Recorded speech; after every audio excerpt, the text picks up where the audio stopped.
नमस्कार and welcome to my YouTube channel English for all. This is Manish Rai. आज प्रस्तुत है वर्ग 12वीं की कविता poetry sweetest love I do not go. जी, 12वीं वर्ग 12वीं की कविता sweetest love I do not go, जिसको लिखा है मेटाफिजिकल पोएट जॉन डन ने। जी, जिसको लिखा है मेटाफिजिकल पोएट जॉन डन ने। तो आइए जॉन डन के बारे में संक्षिप्त जानकारी प्राप्त करते हैं, फिर कविता की तरफ चलेंगे। John Donne was born in 1572 and died in 1631। बच्चों, जॉन डन का जन्म 1572 ईस्वी में हुआ था और इनकी मृत्यु 1631 ईस्वी में हो गई। द पायनियर, जो पायनियर देख रहे हैं ना, पायनियर का मतलब है अग्रणी व्यक्ति, अन्वेषक या अगुआ of a new kind of lyrical. Lyrical का मतलब होता है बच्चों मनोभावात्मक कविता या गीत, और जो देख रहे हैं ना सटीरिकल, इसका मतलब होता है व्यंग्यात्मक, और जो मेटाफिजिकल देख रहे हैं ना, इसका मतलब होता है आत्म विषयक या आध्यात्मिक। आइए, John Donne the pioneer of a new kind of lyrical and satirical verse called metaphysical. बच्चों, जॉन डन जो अग्रणी व्यक्ति थे, जो अगुआ थे, या जिन्होंने शुरुआत की ए न्यू काइंड ऑफ, एक नए प्रकार की मनोभावात्मक कविता और व्यंग्यात्मक कविता, जिसे मेटाफिजिकल आत्म विषयक या आध्यात्मिक कहते हैं, वाज बॉर्न इन लंदन, का जन्म लंदन में हुआ था। मतलब जॉन डन जिन्होंने एक नए प्रकार की मनोभावात्मक और व्यंग्यात्मक कविता, जिसे मेटाफिजिकल कहते हैं, की शुरुआत की, और इनका जन्म लंदन में हुआ था। Into a prosperous Roman Catholic family of traders. बच्चों, जॉन डन का जन्म लंदन में एक प्रॉस्परस का मतलब होता है समृद्ध और खुशहाल रोमन कैथोलिक परिवार में हुआ था, ऑफ ट्रेडर्स। इनके परिवार के लोग ट्रेडर्स थे, व्यापारी थे, यानी व्यापारियों के परिवार में इनका जन्म हुआ था। एट टाइम व्हेन, यानी जॉन डन का जन्म उस समय हुआ था when England was staunchly anti Catholic, जब इंग्लैंड के लोग, स्टॉन्चली का मतलब होता है सख्त रूप से, कैथोलिक समाज के खिलाफ थे। डन वाज फोर्स्ड, यानी डन को बाध्य कर दिया गया, मजबूर कर दिया गया, to leave Oxford University without a degree because of his religion. बच्चों, धर्म के कारण जॉन डन को बिना डिग्री के ही ऑक्सफोर्ड विश्वविद्यालय को छोड़ देना पड़ा था। यानी ऑक्सफोर्ड विश्वविद्यालय को छोड़ देने के लिए ये बाध्य कर दिए गए अपने धर्म की वजह से, कैथोलिक होने की वजह से। He studied law and red theology. आगे चल करके जॉन डन ने कानून की पढ़ाई की एंड थियोलॉजी का मतलब होता है धर्मशास्त्र की पढ़ाई की। He also participated. बच्चों, पार्टिसिपेट का मतलब होता है हिस्सा लेना, और नेवल एक्सपेडिशंस का मतलब होता है नेवल एक्सपेडिशंस, यानी नौसैनिक, और एक्सपेडिशन का मतलब होता है विशेष उद्देश्य से की गई लंबी खोज यात्रा। तो बच्चे, इन्होंने कानून की पढ़ाई की, धर्मशास्त्र की पढ़ाई की, और आगे 2 बार है ना नौसैनिक अभियान में भी ये लंबी खोज यात्रा के लिए निकल पड़े। And became secretary to a powerful noble, और एक पावरफुल का मतलब होता है शक्तिशाली, और नोबल का मतलब होता है रईस, अमीर या अभिजात वर्ग का व्यक्ति। बाद में बच्चों ये एक अभिजात वर्ग के व्यक्ति के है ना सेक्रेटरी बन गए, सचिव बन गए, इनको एक नौकरी मिल गई सचिव की। A job he lost when he was briefly sent to prison for secretly marrying his patron's niece. बच्चों, जिस व्यक्ति के ये सेक्रेटरी बने ना, सचिव बने जॉन डन, उसी की भतीजी से सीक्रेटली मैरिंग, यानी गुप्त रीति से, गुप्त तरीके से, चुपचाप इन्होंने विवाह कर लिया। दैट इज़ वाई, यही कारण है कि he was briefly sent to prison, थोड़े समय के लिए इन्हें जेल भी जाना पड़ा। मतलब जिनके यहाँ ये नौकरी करते थे, ठीक है बच्चों, अपने आश्रयदाता की भतीजी से ही इन्होंने चुपचाप शादी कर ली, इस कारण थोड़े समय के लिए इनको जेल की हवा भी खानी पड़ी। In 1615 at the age of 42 Donne accepted ordination in the Anglican church. बच्चों, 1615 ईस्वी में 42 साल की आयु में डन का क्या होता है, ऑर्डिनेशन होता है, पुरोहिताभिषेक होता है। ये एक चर्च में पुजारी, फादर बन जाते हैं। And soon became one of the greatest preachers of his time, और देखते ही देखते John Donne of his time, अपने समय के सबसे बड़े प्रीचर्स, उपदेशक बन जाते हैं। बच्चों, इनकी कुछ खास रचनाएं हैं, ध्यान दीजिएगा। Songs and sonnets, satires and elegies and sermons, ये इनकी रचनाएं हैं, इनके लिए ये मशहूर हैं जॉन डन। तो आइए अब कविता की शुरुआत करते हैं कि जॉन डन अपनी प्रियतमा से, अपनी प्रेयसी से क्या कहते हैं, सुनिएगा। Sweetest love I don't go for weariness of the. बच्चों, वेरीनेस का मतलब होता है थकान या उब जाना, ये अर्थ होता है वेयरीनेस का। तो कह रहे हैं कि स्वीटेस्ट लव, प्रियतमा, I don't go for weariness of thee, कह रहे हैं कि मेरी प्रियतमा, मैं तुमसे इसलिए दूर नहीं जा रहा कि मैं तुमसे ऊब गया हूँ, मैं तुमसे थक गया हूँ या तुमसे मेरा मन भर गया है, इसलिए मैं तुमसे दूर नहीं जा रहा। आगे क्या कहते हैं सुनिए, nor in the hope the world can so A fitter love for me. मैं ऊबने के कारण, तुमसे मन भरने के कारण दूर नहीं जा रहा। नॉर इन द होप, ना ही इस उम्मीद में कि द वर्ल्ड कैन सो, कि इस दुनिया में तुमसे बेहतर कोई मुझे साथी मिल जाएगा, या तुमसे बेहतर साथी की तलाश में भी मैं तुमसे दूर नहीं जा रहा हूँ। बच्चों समझिएगा, जॉन डन अपनी प्रेयसी से कह रहे हैं कि मैं तुमसे उबने के कारण भी नहीं दूर जा रहा हूँ, इस उम्मीद में भी नहीं जा रहा हूँ कि तुमसे बेहतर कोई साथी मुझे मिल जाए। बट सिंस दैट, कह रहे हैं कि बट सिंस दैट, लेकिन चूँकि I must die at last, अंत में मुझे मर जाना है। दिस बेस्ट, तो यह अच्छा होगा, to use myself in jest, कि मैं अपना इस्तेमाल हंसी खुशी, आनंद और हंसी मजाक में करूं। Thus by feigned deaths to die, और इस प्रकार से मैं मृत्यु का स्वांग करूं। यानी जॉन डन एनमोर अपनी प्रेयसी से कहते हैं कि तुमसे ऊब जाने के कारण मैं दूर नहीं जा रहा, नहीं इस उम्मीद में जा रहा हूँ कि तुमसे कोई बेहतर साथी मुझे मिल जाए। चूँकि एक न एक दिन मुझे मरना है, इसलिए मैं चाहता हूं कि अपने जीवन का इस्तेमाल हंसी मजाक में किया जाए। Thus by feigned death to die, इस प्रकार मैं मृत्यु का स्वांग करूं, इस प्रकार से मैं मृत्यु का नाटक करूं। समझिए कवि क्यों कवि ये कह रहे हैं कि मैं जो तुमसे दूर जा रहा हूं, तुम ये समझ लो कि मैं मौत का नाटक कर रहा हूं, और मैं तुम्हें अपनी मौत के लिए तैयार कर रहा हूं, ताकि मेरे मौत के बाद तुम दुखी और उदास न हो। आगे देखिए क्या कहते हैं, yesternight the sun went hence, कल रात, यस्टर नाइट का मतलब हुआ कल रात, द सन वेंट, सूर्य अस्त हो गए थे, सूर्य चले गए थे, and yet is here today, और देखो आज फिर से वापस आ गए हैं। कभी अपनी प्रेयसी एनमोर से कहते हैं कि कल सूर्य चले गए थे और आज फिर से वापस आ गए हैं। He has no desire nor sense, desire का मतलब होता है इच्छा। सूरज के पास ना कोई इच्छा है, ना कोई तमन्ना है, ना कोई ख्वाहिश है, ना कोई अभिलाषा है, नॉर सेंस, नहीं उनके पास कोई समझ है। नॉर हाफ सो शॉर्ट अ वे, और नहीं उनका रास्ता कोई छोटा है। देन फियर नॉट बी, तब तुम मेरे बारे में चिंता मत करो।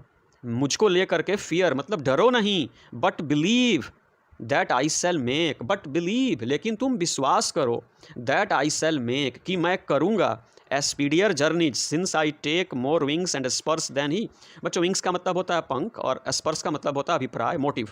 तो कभी कहते हैं कि कल सूरज चले गए थे और देखो आज फिर से चले आए हैं। यानी कभी सूर्य की जर्नी, उनकी यात्रा की तुलना अपनी यात्रा से करते हुए अपनी प्रेयसी से कहते हैं कि सूर्य कल चले गए थे, आज फिर चले आए। He has no desire nor sense, सूरज के पास कोई हसरत नहीं है, कोई तमन्ना नहीं है, कोई इच्छा नहीं है, कोई प्रेम करने वाला उनके पास नहीं है। तो जब वो चले गए और चले आए, देन फियर नॉट मी, तब तुम मेरे बारे में तनिक भी चिंता मत करो, मेरे लिए तुम थोड़ा सा भी डरो नहीं, बट बिलीव, तुम विश्वास करो कि आई सेल मेक स्पीडियर जर्नीज़, मैं सूर्य से भी तेज यात्रा करूंगा, क्योंकि मेरे पास इच्छा भी है, मेरे पास तमन्ना भी है, मेरे पास ख्वाहिश भी है, मेरी हसरत भी है, और ये सब तुम हो। मेरे पास प्रेम करने वाला है, तो सोचो कि मैं यूं गया और यूं आया। समझिए, since I take more wings and spurs than he, चूँकि मैं सूर्य से भी ज़्यादा पंख लगा लूँगा, और वापस आने के लिए मेरे पास प्रयोजन है, वापस आने का कारण है, और वो कारण तुम हो। इसलिए जब सूर्य चले गए और चले आए, तो मेरे तो आने का कारण तुम हो, तो मैं सूर्य से भी तेज गति से तुम्हारे पास फिर से लौट करके चला आऊँगा, अपनी प्रेयसी से जॉन डन कहते हैं oh how feeble is man's power. बच्चों फीबल का मतलब होता है कमज़ोर, weak. How feeble is man's power, मनुष्य की ताकत, मनुष्य की शक्ति कितनी कमज़ोर है। That if good fortune fall, कि यदि उसकी किस्मत अच्छी हो। फॉर्च्यून का मतलब होता है बच्चों भाग्य, तकदीर, किस्मत। कभी कह रहे हैं कि O how feeble is man's power, मनुष्य की ताकत कितनी कमज़ोर है, मनुष्य कितना दुर्बल है। That if good fortune fall, कि यदि उसकी किस्मत अच्छी हो, यदि उसका समय अच्छा हो, can not add another our, तो उसमें वह 1 घंटा भी नहीं जोड़ सकता, उसमें वह 1 मिनट भी नहीं जोड़ सकता, उसमें वह 1 पल भी नहीं जोड़ सकता। कहने का मतलब है कि मनुष्य इतना कमज़ोर है कि वह अपने अच्छे किस्मत को 1 पल के लिए भी बढ़ा नहीं सकता। Nor a lost hour recall, और न ही लॉस्ट आवर का मतलब होता है बीता हुआ समय या बीता हुआ घंटा, और ना ही वह अपने बीते हुए समय को फिर से पा सकता है, नहीं वह अपने बीते हुए कल को फिर से जी सकता है। बट कम बैड चांस, लेकिन जैसे ही बुरा समय आता है, कभी कहते हैं लेकिन जैसे ही बुरा समय आता है, and we join to it our strength, तो हम उस बुरे समय को वी ज्वाइन, हम लोग इससे जुड़ जाते हैं। स्ट्रेंथ का मतलब होता है बच्चों ताकत या शक्ति। लेकिन जैसे ही बुरा वक्त आता है, उस बुरे वक्त को हम अपनी ताकत दे देते हैं, उसके सामने हम कमज़ोर पड़ जाते हैं। And we teach it art and length itself over us to advance, कह रहे हैं जैसे ही बुरा वक्त आता है हम अपनी ताकत उसको दे देते हैं, और इस कारण वह लंबे समय तक हम पे बना रहता है, हम पे हावी रहता है। यानी कवि के कहने का मतलब है कि हम इतने कमज़ोर हैं, हम इतने दुर्बल हैं समय के आगे कि अच्छे समय में एक सेकंड जोड़ नहीं सकते, नहीं बीते हुए पल को, गुजरे हुए दिन को फिर से जी सकते हैं। लेकिन जैसे ही बुरा वक्त आता है तो हम उसको अपनी ताकत दे देते हैं। We teach it art and length itself over us to advance, ताकि वह लंबे समय तक हम पे हावी रहे, हम पे शासन करे और हमारा बुरा वक्त लंबे समय तक चले। हम इतने कमज़ोर हैं। When thou sighest, thou sighest not wind। आगे कहते हैं जॉन डन कि when thou sigh, sigh का मतलब आहें भरना, जब तुम आहें भरती हो, thou sighest is not wind, तुम्हारी आह जो होती है ना वह हवा नहीं है, but sighest my soul away, वह हवा नहीं है लेकिन हवा की तरह my soul away, लगता है कि मेरी जान को मुझसे दूर लेकर के चली जाएगी, लगता है कि मेरी आत्मा को ही मुझसे दूर कर देगी। कब? जब तुम आहें भरती हो तो लगता है कि मेरे शरीर से मेरी आत्मा ही निकल गई। When thou weepest, और जब तुम रोती हो अनकाइंडली काइंड, बेरुखी से, और जब तुम मेरे लिए रोती हो my life blood doth decay, तो ऐसा प्रतीत होता है कि मेरे शरीर का जो खून है ना, जो रुधिर है, वह सड़ गया, वह नष्ट हो गया, वह गल गया।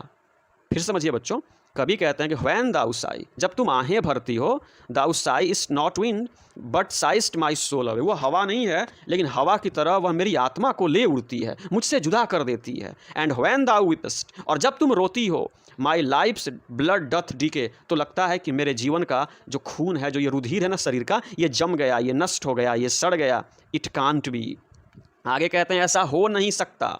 That thou लव्स्ट me as thou सेस्ट, तुम कहती हो कि तुम मुझसे बेइंतहा मोहब्बत करती हो, तुम मुझसे बहुत प्रेम करती हो। इट कांट बी, तो ऐसा नहीं हो सकता जैसे कि तुम कहती हो। समझिए बच्चों, it can't be that you lovest me as thou sayest, यानी तुम मुझसे बहुत प्रेम करती हो जैसा कि तुम कहती हो, तो ऐसा हो नहीं सकता। इफ़ इन दाइन माई लाइफ दाउ वेस्ट, कह रहे हैं कि तुम कहती हो कि तुम मुझसे बहुत प्रेम करती हो, तो ऐसा हो नहीं सकता कि तुम आहें भरो और मेरे शरीर से मेरी आत्मा निकल जाए, और तुम बिलखो, तुम रो और मेरे शरीर का खून ही जम जाए। ऐसा नहीं हो सकता क्योंकि तुम मुझसे बहुत प्रेम करती हो और तुम ही इस बात को कहती हो। कह रहे हैं कि इफ़ इन दाइन माई लाइफ दाउ वेस्ट, कह रहे हैं कि इफ़ इन दाइन माई लाइफ दाउ वेस्ट, कह रहे हैं कि मैं तुम में ही बसता हूँ। इफ़ इन दाइन माई लाइफ, यानी मेरा जीवन तुम्हारे अंदर है, मैं तुम्हारे अंदर ही बसता हूँ। Life thou waste, thou are the best of me, John Donne कहते हैं कि मैं तुम्हारे अंदर ही बसता हूँ, मेरी आत्मा तुम्हारे अंदर ही बसती है, और जब तुम रोती हो तो मेरी आत्मा को बहुत ठेस पहुँचती है, बहुत तकलीफ़ पहुँचती है। और ऐसा हो नहीं सकता कि एक तरफ तुम मुझसे प्रेम करो और दूसरी तरफ मेरी आत्मा को, मेरे दिल को ठेस पहुँचाओ, ऐसा हो नहीं सकता।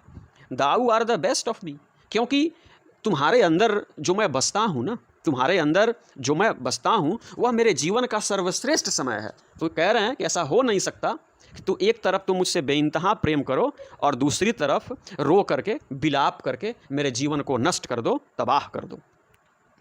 Late not thy divining heart, let not thy divining heart forethink me any ill, कभी कह रहे हैं अपनी प्रेयसी से, अपनी प्रियतमा से कि late not thy divining heart, अपने इस ईश्वरीय दिल को, यानी अपने दिल को मेरे बारे में कुछ भी बुरा मत सोचने दो। इल का मतलब होता है बच्चों बुरा, और फोर्थिंग का मतलब होता है सोचना। तो कभी कहते हैं कि अपने दिल को, अपने प्यारे दिल को मेरे बारे में कुछ भी बुरा मत सोचने दो। क्यों? डेस्टिनी में टेक दाई पार्ट, डेस्टिनी का मतलब होता है बच्चों भाग्य, नियति, किस्मत। कहते हैं किस्मत भी कोई चीज़ होती है। डेस्टिनी में टेक दाई पार्ट, कि किस्मत का भी जीवन में अपना रोल होता है, इसलिए अपने दिल को मेरे बारे में कुछ भी बुरा मत सोचने दो। डेस्टिनी में टेक दाई पार्ट, अगर तुम जो सोच रही हो और किस्मत की वजह से अगर वह बात सत्य हो गई, and may thy fears fulfil, और तुम्हारे मन में मेरे लिए जो डर है, जो भय है, जो तुम बुरा सोच रही हो, अगर किस्मत की वजह से वह सत्य हो जाए और मेरी मृत्यु हो जाए, but think that we are but turned aside to sleep, तो ऐसा सोचना कि हम दो लोग एक ही बिस्तर पे सोए हुए हैं, एक ही बिस्तर पे पड़े हुए हैं। अंतर क्या है कि हम लोग एक ही बिस्तर पे अलग अलग दिशाओं में करवटें बदल करके सोए हुए हैं। They who one another keep alive never parted be, कह रहे हैं कि वे लोग जो एक दूसरे के दिलों में बसते हैं, वे लोग जो एक दूसरे के दिलों में बसते हैं ना, अलाइव नेवर पार्टेड भी, तो उनको मौत भी जुदा नहीं कर सकती। बच्चों आइए इसको फिर से देखते हैं। कवि कहते हैं कि डिवाइनिंग हार्ट को, तुम अपने प्यारे दिल को, फॉर थिंक मी एनी इल, मेरे बारे में कुछ भी बुरा मत सोचने दो। डेस्टिनी में take thy part and may the fears fulfil, अगर किस्मत की वजह से, अगर डेस्टिनी की वजह से तुम्हारे अंदर जो मेरे बारे में डर है, भय है कि मेरी मृत्यु हो जाएगी, और यदि यह बात सत्य हो जाए तो तुम ये सोचना कि मैं मरा नहीं हूँ, हम लोग मरे नहीं हैं, एक ही बिस्तर पे दो अलग अलग दिशाओं में, है ना, मुंह करके लेटे हुए हैं। चूँकि हम दोनों एक दूसरे के दिलों में बसते हैं, और जब जो व्यक्ति दिल में बसता है ना, तो मौत भी उस व्यक्ति को अलग नहीं कर सकती। कहने का आशय है कि प्रेम जो होता है ना, ये आत्मा से होता है, और मृत्यु केवल शरीर की होती है, और आत्मा की कभी मृत्यु नहीं होती। तो कभी अपनी प्रेयसी से कहते हैं कि तुम बिल्कुल चिंता छोड़ दो, मृत्यु भी हमें जुदा नहीं कर सकती, क्योंकि हम दोनों एक दूसरे की आत्मा में बसते हैं। मृत्यु शरीर की होती है, आत्मा की नहीं। बच्चों इसी के साथ ही sweetest love I do not go समाप्त हुआ। अगर यह पोएट्री आपको अच्छी लगी बच्चों, तो मेरे चैनल को सब्सक्राइब करें, वीडियो को लाइक करें, बेल आइकन को भी दबाएं। 12वीं की poetry sweetest love I do not गो की समरी। बच्चों इस समरी को आप अपनी अभ्यास पुस्तिका में लिखने की कोशिश करें, लिखने की आदत डालें। अगर एक बार आपने समरी को लिखने की आदत डाल ली, तो मुझे उम्मीद है कि आप परीक्षा में भी समरी को ढंग से लिख पाएंगे और अच्छे अंक ला पाएंगे। तो आइए इस समरी की शुरुआत करते हैं। बच्चों आपको पहले से ही पता है कि sweetest love I do not गो ये जॉन डन की रचना है। ये जॉन डन जो कि एक मेटाफिजिकल पोएट थे। तो आइए वो क्या कहते हैं समझते हैं। Sweetest love I do not go is a beautiful poem written by John Donne. बच्चों sweetest love I do not go एक बहुत ही खूबसूरत सी कविता है जिसको जॉन डन ने लिखा है। इन दिस पोएम, इस कविता में the poet loves is beloved very much. इस कविता में कवि अपनी प्रेमिका से, बिलव्ड से बहुत ही ज़्यादा प्रेम करते हैं। बट वन डे, लेकिन एक दिन, ही इज़ गोइंग समवेयर, लेकिन एक दिन कवि कहीं जा रहे हैं। And his beloved is very sad, और उनकी प्रेमिका बहुत उदास है। एंड डिस्टर्ब्ड, और बहुत ही परेशान है। ओवर दिस पार्टिंग, इस जुदाई पर उनकी प्रेमिका बहुत ही उदास और परेशान है। He assures her, John Donne अपनी प्रेमिका को भरोसा दिलाते हैं that he will return soon just as the sun comes back every morning. John Donne अपनी प्रेमिका को भरोसा दिलाते हैं कि वे वैसे ही लौट आएंगे जैसे प्रत्येक सुबह सूर्य लौट करके आते हैं। सो डोंट शेड टीयर्स, इसलिए तुम आंसू मत बहाओ। These tears will make him weak, तुम्हारे आंसू मुझे कमज़ोर बनाएंगे। एंड वेस्ट माई लाइफ, और मेरे जीवन को तबाह कर देंगे, मेरे जीवन को बर्बाद कर देंगे। He reminds his beloved, John Donne अपनी प्रेमिका को याद दिलाते हैं that true love never dies, कि सच्चा प्रेम कभी मरता नहीं है। ओनली बॉडी डाइज, केवल शरीर की मृत्यु होती है। द सोल रिमेन्स इमोर्टल, आत्मा अमर रहती है। And true love dwells in the souls of lovers. John Donne कहते हैं कि सच्चा प्रेम जो होता है ना, वह प्रेमियों के आत्मा में बसता है, और आत्मा की मृत्यु नहीं होती है, आत्मा अमर रहती है। So even death can not take his love away from her, इसलिए मौत भी मेरे प्यार को तुमसे अलग नहीं कर सकती है। दस the poet expresses is divine love, इस प्रकार से जॉन डन जो कवि है ना, अपने पवित्र प्रेम को एक्सप्रेस करते हैं, व्यक्त करते हैं फॉर इज बिलव्ड, अपनी प्रेमिका के लिए। And says that love is immortal, और आगे कहते हैं कि प्रेम जो होता है ना, अमर होता है। कहने का मतलब है बच्चों कि sweetest love I do not go एक बहुत ही खूबसूरत सी कविता है जिसको जॉन डन ने लिखा है। इस कविता में जॉन डन कहीं जा रहे होते हैं, तो उनकी प्रेमिका उनके चले जाने की बात को जान करके बहुत उदास और बहुत ही परेशान है। वे अपनी प्रेमिका को एश्योर करते हैं, भरोसा दिलाते हैं कि वे लौट आएंगे जैसे हर सुबह सूर्य लौट करके आते हैं। इसलिए मेरे जाने पे तुम आंसू मत बहाओ, तुम्हारे आंसू मुझे दुर्बल कर देंगे, मुझे कमज़ोर कर देंगे, और मेरे जीवन को तहस नहस कर देंगे। ही रिमाइंड्स हिज बिलव्ड, वे अपनी प्रेमिका को याद दिलाते हैं कि सच्चा प्रेम जो होता है ना, ये कभी मरता नहीं है, केवल शरीर की मृत्यु होती है। और सच्चा प्रेम जो होता है ना, वह प्रेमी प्रेमियों के आत्मा में बसता है, और आत्मा की मौत नहीं होती है, आत्मा अमर होती है, इसलिए मौत भी मेरे प्यार को तुमसे छीन नहीं सकती। इस प्रकार से कवि अपने पवित्र प्रेम का इजहार करते हैं अपनी प्रेमिका के प्रति और कहते हैं कि सच्चा प्रेम जो है ना ये अमर होता है। तो ये रही बच्चों sweetest love I do not go नामक कविता की समरी। इसको आप 2, 3, 4 बार लिखने की कोशिश करें। अगर आप ऐसा करते हैं तो समरी पे आपकी पकड़ अच्छी होगी, परीक्षा पे भी आपकी पकड़ अच्छी होगी, और जब परीक्षा पे आपकी पकड़ अच्छी होगी तो परीक्षा परिणाम पर भी आपकी पकड़ अच्छी होगी। इसी शुभेच्छा के साथ जय Hind. Sweetest love I do not गो से अति महत्वपूर्ण वस्तुनिष्ठ प्रकार के प्रश्न एवं उनके उत्तर। तो आइए इस वीडियो की शुरुआत प्रश्न संख्या 1 से करते हैं। बच्चों प्रश्न पूछता है कि sweetest love I do not go has been written और composed by John Keats, John Milton, John Donne, none of these. आपको बताना है कि sweetest love I do not go नामक जो कविता है ना यह किसकी रचना है, किसके द्वारा लिखी गई है। तो बच्चों आपका सही जवाब होगा ऑप्शन सी जॉन डन। जी, sweetest love I do not go has been written और कंपोज्ड बाय जॉन डन। दूसरा प्रश्न है who is known as a metaphysical poet. ये बड़ा महत्वपूर्ण प्रश्न है बच्चों। निम्न में से कौन मेटाफिजिकल पोएट के रूप में जाना जाता है, John Keats, John Milton, John Donne या नॉन ऑफ दीज। आपका फिर से सही जवाब होगा option C John Donne. John Donne is known as a metaphysical poet. बच्चों जॉन डन को मेटाफिजिकल पोएट के रूप में जाना जाता है। क्वेश्चन नंबर 3 कह रहा है कि John Donne was born in London, New York, Rome, non of these. बच्चों जॉन डन का जन्म कहाँ हुआ था, लंदन में, न्यूयॉर्क में, रोम में या इनमें से कहीं नहीं। तो आपका सही जवाब होगा option A London. John Donne was born in London. John Donne का जन्म इंग्लैंड के लंदन में हुआ था। तो ऑप्शन ए सही है, John Donne was born in London. Question number 4 कहता है कि John Donne was born into a prosperous Roman Catholic family of. बच्चों ये जो प्रश्न है ना 4, इसमें से कई प्रश्न पूछे जा सकते हैं कि जॉन डन का जन्म जो था ना वह रोमन कैथोलिक फैमिली में, किस फैमिली में हुआ था। तो आपका जवाब होगा रोमन कैथोलिक फैमिली में हुआ था। लेकिन यहाँ पे पूछा जा रहा है कि John Donne was born into a prosperous Roman Catholic family of teachers, farmers, traders, non of these. अर्थात जॉन डन का जन्म लंदन के एक प्रॉस्परस, एक समृद्ध रोमन कैथोलिक परिवार में हुआ था। तो उस परिवार का पेशा क्या था, वे लोग टीचर्स थे, फार्मर्स थे, ट्रेडर्स थे या कुछ नहीं थे। तो बच्चों आपका सही जवाब होगा ऑप्शन सी, यानी जॉन डन का जन्म जिस रोमन कैथोलिक परिवार में हुआ था वे लोग व्यापारी थे, व्यापार करना उनका काम था। तो इसको पढ़ेंगे कि John Donne was born into a prosperous Roman Catholic family of traders. इसलिए ऑप्शन सी सही होगा, ट्रेडर्स। अगला क्वेश्चन है बच्चों कि who was forced to leave Oxford without degree. बच्चों निम्न में से किसको ऑक्सफोर्ड विश्वविद्यालय बिना डिग्री के ही छोड़नी पड़ी थी। निम्न में से किस कवि को ऑक्सफोर्ड विश्वविद्यालय से पढ़ाई पूरी किए बगैर विश्वविद्यालय से निकल जाना पड़ा था।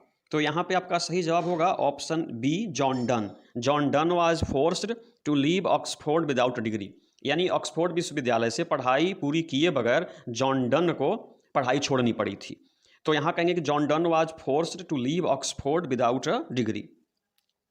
क्वेश्चन 6 कहता है कि John Donne was forced to leave Oxford because of his religion, knowledge, behaviour, none of these. आपको बताना है कि जॉन डन को ऑक्सफोर्ड विश्वविद्यालय छोड़ना पड़ा था किस कारण, अपने रिलीजन के कारण, नॉलेज के कारण, बिहेवियर के कारण या इनमें से कोई नहीं। तो आपका सही जवाब होगा ऑप्शन ए रिलीजन। बच्चों याद रखिएगा कि जॉन डन का जन्म एक रोमन कैथोलिक परिवार में हुआ था, और जिस समय इनका जन्म रोमन कैथोलिक परिवार में हुआ था तो समूचा इंग्लैंड उस समय एंटी कैथोलिक था। तो इनको अपने धर्म के कारण पढ़ाई पूरी किए बगैर ऑक्सफोर्ड विश्वविद्यालय छोड़ना पड़ा था धर्म के कारण। तो सही जवाब होगा कि John Donne was forced to leave Oxford because of his religion. तो यहाँ पे ऑप्शन ए सही है, रिलीजन। नंबर 7 कहता है बच्चों कि who was sent to jail secretly marrying his patron's niece. बच्चों निम्न में से किस कवि को अपने संरक्षक या अपने आश्रयदाता की भतीजी से चुपचाप शादी करने के कारण जेल की हवा खानी पड़ी थी। निम्न में से किस कवि को अपने आश्रयदाता, अपने संरक्षक की भतीजी से गुप्त रीति से शादी करने के कारण जेल की हवा खानी पड़ी थी। तो ऑप्शन सी सही होगा, जॉन डन। जी, John Donne was sent to jail for secretly marrying his patron's niece. John Donne को अपने आश्रयदाता की भतीजी से चुपचाप तरीके से शादी करने के कारण जेल की हवा खानी पड़ी थी। क्वेश्चन 8 कहता है कि John Donne accepted ordination in 1615 at the age of. बच्चों सन 1615 ईस्वी में जॉन डन का ऑर्डिनेशन हुआ था, पुरोहिताभिषेक हुआ था इनका 1615 ईस्वी में बच्चों। तो उस समय जॉन डन की आयु क्या थी, याद रखिएगा 42 जी, यानी 1615 ईस्वी में 42 वर्ष की आयु में जॉन डन का ऑर्डिनेशन हुआ था, पुरोहिताभिषेक हुआ था बच्चों। तो यहाँ पढ़ेंगे कि John Donne accepted ordination in 1615 at the age of 42। Question number 9 कहता है कि who is known for his songs and sonnets, satires and the elegies and sermons, यानी निम्न में से किस कवि को उनके सॉन्ग्स के लिए, सोनेट्स के लिए, सटायर्स के लिए, एलिजीज के लिए, सरमन्स के लिए जाना जाता है। तो ऑप्शन सी सही होगा, John Donne. John Donne is known for his songs and sonnets, satires and the elegies and sermons. Number 10 कहता है कि according to John Donne who has neither desire nor sense, यानी यहाँ बताना है कि जॉन डन के अनुसार निम्न में से किसके पास न तो डिजायर है न ही सेंस है, मतलब निम्न में से किसके पास ना कोई इच्छा है, तमन्ना है, ख्वाहिश है, हसरत है, और ना ही उसके पास अकल है, ना ही उसके पास बुद्धि है। मैन के पास, वुमन के पास, सन के पास, none of these. Option C सही होगा बच्चों, सन के पास। According to John Donne sun has neither desire nor sense. Question 11 पूछता है कि the poet wants to make a speedier journey than, यानी कवि निम्न में से किससे तेज, यानी यहाँ पे कह रहा है 11 में कि कवि निम्न में से किससे तेज यात्रा करना चाहता है, सन से, मून से, अर्थ से, नॉन ऑफ दिज से। तो यहाँ पे आपका सही जवाब होगा बच्चों अर्थ, ऑप्शन सी अर्थ। यहाँ पे सही जवाब होगा ऑप्शन सी अर्थ। नंबर 2 सॉरी अर्थ नहीं होगा बच्चों, मैं गलत बोल रहा हूँ, यहाँ पे ऑप्शन ए सही होगा सन, यानी यहाँ पे कवि सूर्य से भी तेज यात्रा करना चाहता है। नंबर 12 है whose power is very feeble, आपको बताना है कि निम्न में से किसकी शक्ति, पावर का मतलब शक्ति और फीबल का मतलब होता है कमजोर, निम्न में से किसकी शक्ति बहुत क्षीण है, बहुत दुर्बल है, बहुत कमजोर है, मैन का, सन का, मून का, नॉन ऑफ दिज का। तो ऑप्शन ए सही होगा मैन जी, ऑप्शन ए सही होगा मैन, अर्थात man's power is very feeble, यानी मनुष्य की शक्ति जो है ना बहुत कमजोर है। क्वेश्चन नंबर 13 कहता है who wants to accept death gladly, निम्न में से कौन मृत्यु को खुशी खुशी वर्ण करना चाहता है। यहाँ पे जो कवि दिए हुए हैं बच्चों, आपको बताना है कि निम्न में से कौन मृत्यु को खुशी खुशी वर्ण करना चाहता है। तो यहाँ पर भी आपका सही जवाब होगा बच्चों option C John Donne. John Donne wants to accept death gladly. Question number 14 कहता है कि what does the word feeble stand for, यानी आपको ये बताना है कि यहाँ पे जो वर्ड फीबल है ना, sweetest love I do not गो, जो एक मेटाफिजिकल बच्चों पोएम है जिसको मेटाफिजिकल पोएट जॉन डन ने लिखा है। तो आपको बताना है कि उस कविता में फीबल जो शब्द है ना उसका इस्तेमाल किस रूप में किया गया, उसका क्या अर्थ है, वीक और frail, story, big, none of these. आप याद रखेंगे बच्चों कि यहाँ पे फीबल का अर्थ वीक या फ्रेल हुआ, कमजोर जिसको बोलते हैं, दुर्बल जिसको बोलते हैं। नंबर 15 पूछ रहा है the sun went away, number 15 पूछता है बच्चों द सन वेंट अवे, सूर्य डूब गए या अस्त हो गए या चले गए, today, yesternight, last week या नॉन ऑफ दीज। तो ऑप्शन बी सही होगा यस्टर नाइट। क्या होगा, यस्टर नाइट। क्वेश्चन नंबर 16 है O how feeble is man's power is a line from, आपको बताना है कि बच्चों O how feeble is man's power is a line, ये जो पंक्ति है ना किस कविता से ली गई है, एन एपिटाफ से ली गई है, द सोल्जर से ली गई है, sweetest love I do not गो से ली गई है, या इनमें से किसी से भी नहीं। आपका सही जवाब होगा ऑप्शन बी, इसका सही जवाब होगा बच्चों option C sweetest love I do not go, यानी यह जो पंक्ति है वो how feeble is man's power sweetest love I do not go नामक कविता से ली गई है। 17 नंबर कहता है कि they who one another keep alive never parted be is a line from, एक बार फिर से आपको बताना है कि they who one another keep alive never parted be यह किस कविता से ली गई पंक्ति है। तो इसका भी सही जवाब होगा बच्चों, यहाँ पे ऑप्शन गलत हो गया है, यहाँ पे आपको ये बताना है कि यह जो पंक्ति है ना इस पंक्ति के रचयिता कौन है। तो आपका सही जवाब होगा बच्चों जॉन डन। जॉन डन ने इन पंक्तियों को लिखा है और इन पंक्तियों का अर्थ होता है कि बच्चों जब इंसान एक दूसरे से प्रेम करता है ना तो एक दूसरे की आत्मा में बस जाता है, और मौत तो शरीर की होती है, आत्मा की मृत्यु तो होती नहीं है। तो सच्चे प्रेमी मर करके भी अमर रहते हैं, उनको कोई जुदा नहीं कर सकता। तो इन पंक्तियों के रचयिता हैं जॉन डन और ये पंक्तियां ली गई हैं sweetest love I do not गो से।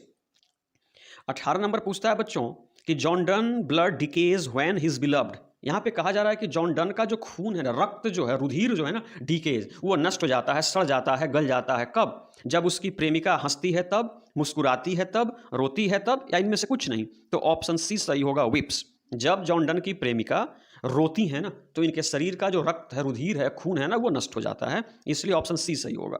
क्वेश्चन नंबर 19 है कि John Donne is going away from his. बच्चों जॉन डन किससे जुदा हो रहे हैं, किससे दूर जा रहे हैं? अपनी मदर से, अपने बिलव्ड से, अपने पिता से, इनमें से कहीं से भी नहीं। तो ऑप्शन बी सही होगा, beloved. John Donne is going away from his beloved. John Donne अपनी प्रेयसी से दूर जा रहे हैं। और अंतिम प्रश्न है बच्चों, who wants his beloved not to weep at his departure. निम्न में से कौन कवि ये चाहता है कि उसके डिपार्चर पे, उसके चले जाने पे, उसके प्रस्थान कर जाने पे उसकी प्रेमिका आंसू न बहाए? या कौन कवि चाहता है? तो ऑप्शन सी सही होगा बच्चों, जॉन डन चाहते हैं। कौन चाहता है बच्चों? जॉन डन चाहते हैं कि मेरे डिपार्चर पे, मेरे प्रस्थान कर जाने पे, मेरे चले जाने पे मेरी प्रेमिका न रोए। तो ये 20 अति महत्वपूर्ण प्रश्न एवं उनके उत्तर थे sweetest love I do not गो से। बच्चों इस वीडियो को आप बार बार देखें, इन प्रश्नों को समझें, इनके उत्तर को याद करें ताकि आप परीक्षा में बेहतर कर सकें। इसी उम्मीद के साथ जय हिंद।